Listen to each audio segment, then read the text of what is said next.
एक बार की बात है कि एक समृद्ध व्यापारी जो सदैव अपने गुरु से परामर्श करके कुछ न कुछ सुकर्म किया करता था, गुरु से बोला, गुरुदेव, धनार्जन हेतु मैं अपना गांव पीछे जरूर छोड़ आया हूँ, पर हर समय मुझे लगता रहता है कि वहां पर एक ऐसा देवालय बनाया जाए जिसमें देव पूजन के साथ साथ भोजन की भी व्यवस्था हो, अच्छे संस्कारों से लोगों को सुसंस्कृत किया जाए, अशरण को शरण मिले, वस्त्रहीन का तन ढके, रोगियों को दवा और चिकित्सा मिले, बच्चे अपने धर्म के वास्तविक स्वरूप से अवगत हो सकें। सुनते ही गुरु प्रसन्नतापूर्वक बोले, केवल गांव में ही क्यों, तुम ऐसा ही एक मंदिर अपने इस नगर में भी बनवाओ। व्यापारी को सुझाव पसंद आया और उसने ने 2 मंदिर, एक अपने गांव और दूसरा अपने नगर में, जहां वह अपने परिवार के साथ रहता था, बनवा दिए। दोनों देवालय शीघ्र ही लोगों की श्रद्धा के केंद्र बन गए। लेकिन कुछ दिन ही बीते थे कि व्यापारी ने देखा कि नगर के लोग गांव के मंदिर में आने लगे हैं, जबकि वहां पहुंचने का रास्ता काफी कठिन है।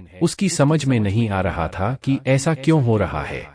कुछ भारी मन से वह गुरुजी के पास गया और सारा वृत्तांत कह सुनाया। गुरुजी ने कुछ विचार किया और फिर उसे यह परामर्श दिया कि वह गांव के मंदिर के पुजारी को नगर के मंदिर में सेवा के लिए बुला ले। उसने ऐसा ही किया, नगर के पुजारी को गांव और गांव के पुजारी को नगर में सेवा पर नियुक्त कर दिया। कुछ ही दिन बीते थे कि वह यह देखकर स्तब्ध रह गया कि अब गांव के लोग नगर के मंदिर की ओर रुख करने लगे हैं। अब तो उसे हैरानी के साथ साथ परेशानी भी अनुभव होने लगी। बिना एक क्षण की देरी के वह गुरुजी के पास जाकर हाथ जोड़ कर कहने लगा, आपकी आज्ञानुसार मैंने दोनों पुजारियों का स्थानांतरण किया, लेकिन समस्या तो पहले से भी गंभीर हो चली है कि अब तो मेरे गांव के परिचित और परिजन कष्ट सहकर और किराया भाड़ा खर्च करके नगर के देवालय में आने लगे हैं। मुझसे यह नहीं देखा जाता। व्यापारी की बात सुनते ही गुरुजी सारी बात समझ गए और बोले, हैरानी और परेशानी छोड़ो, दरअसल जो गांव वाले पुजारी हैं उनका अच्छा स्वभाव ही है, जो लोग उसी देवालय में जाना चाहते हैं